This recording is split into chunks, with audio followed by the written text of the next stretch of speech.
ఒక good health టిప్లో panic అటాక్స్కి check పెట్టడం ఎలా, మానసికంగా అంటే సైకలాజికల్గా ఏంటంటే అకస్మాత్తుగా గుండెల్లో రైలు పరిగెత్తాయి, శ్వాస తీసుకోవడం కష్టమైపోతుంది, మాట పెగలదు. ఇవన్నీ కూడా ప్యానిక్ అటాక్స్ లక్షణాలు అన్నమాట. అయితే కొన్ని చిట్కాలతో ఆ పరిస్థితి నుంచి బయటకు పడవచ్చు.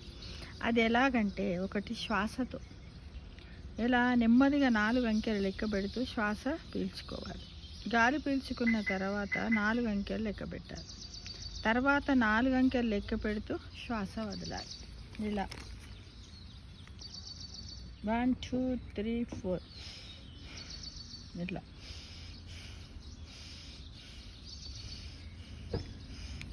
ఈ విధంగా మనం ఏంటంటే ఇలా చెయ్యాలి. తర్వాత పరిస్థితి మెరుగయ్యే వరకు ఇలాగే శ్వాస తీసుకొని వదులుతూ ఉండాలి.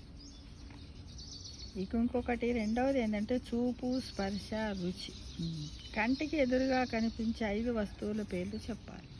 ఉదాహరణకి ఇప్పుడు నాకు ఎదురుగా కారు, చెట్టు, ఇటుకలు, పూల తొట్టు, పిచ్చుకలు, చెట్టు పైన ఎదురుగా కనబడుతున్నటువంటి బిల్డింగ్స్ ఉన్నాయి. ఆ వస్తువుల పేర్లు చెప్పాలి. 4 వస్తువులను తాకాలి వెళ్ళి. 3 శబ్దాలను వివరించాలి. 3 శబ్దాలను, పక్షుల శబ్దాలు, కిచ్ కిచ్ కిచ్ కిచ్ అని. డాగ్ ఉందనుకోండి బౌ బౌ బౌ బౌ బౌ అని. ఏదైనా డబ్బా ఉందనుకోని టప టప టప టప ట్యాప్స్ కొట్టడం. ఇలాంటి 2 వాసనలను పసిగట్టాలి. ఈరోజు వర్షం పడ్డది కాబట్టి భూమి యొక్క వాసన చాలా చక్కగా కమ్మగా వస్తుంది, మట్టి వాసన. అదొకటి. రెండవది, ఇక్కడ మల్లె చెట్టు ఉంది కాబట్టి మల్లెపూల వాసన వస్తుంది. ఒక పదార్థాన్ని రుచి చూడాలి. పదార్థాన్ని రుచి చూడడం అంటే దాన్ని చక్కెరనే కానీ, ఉప్పే కానీ, చేదు కానీ. ఇక్కడ తులిసాకు ఉంది, దాన్ని తిని చూడాలి. తిని చూస్తే ఏంది వగరుగా ఉంటుంది. తొలి చెట్టు ఉంది కాబట్టి ఒక ఆకుని తిని చూడాలి. ఇలా చేయడం వల్ల ధ్యాస మరలి నెమ్మది చేకూరుతుంది. ఇలా చేయడం వల్ల మనకేమవుతుంది, మానసికంగా మనకు కొంచెము ఒత్తిడి తగ్గుతుంది మిత్రమా. ఇక భరోసా. ప్యానిక్ అటాక్స్ తాత్కాలికమైనవి అని, అవి వచ్చినంత వేగంగా మాయమై పరిస్థితి సదురుకుంటుందనే విషయాన్ని గుర్తుపెట్టుకొని మనకి మనమే ధైర్యం చెప్పుకోవాలి.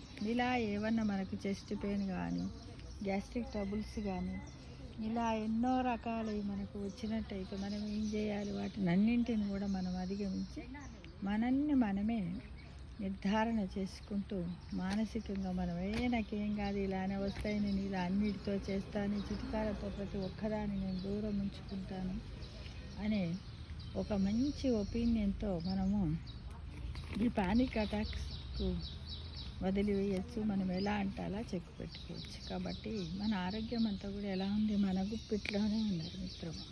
అవునంటారా కాదంటారా? కామెంట్ బాక్స్లో పెట్టి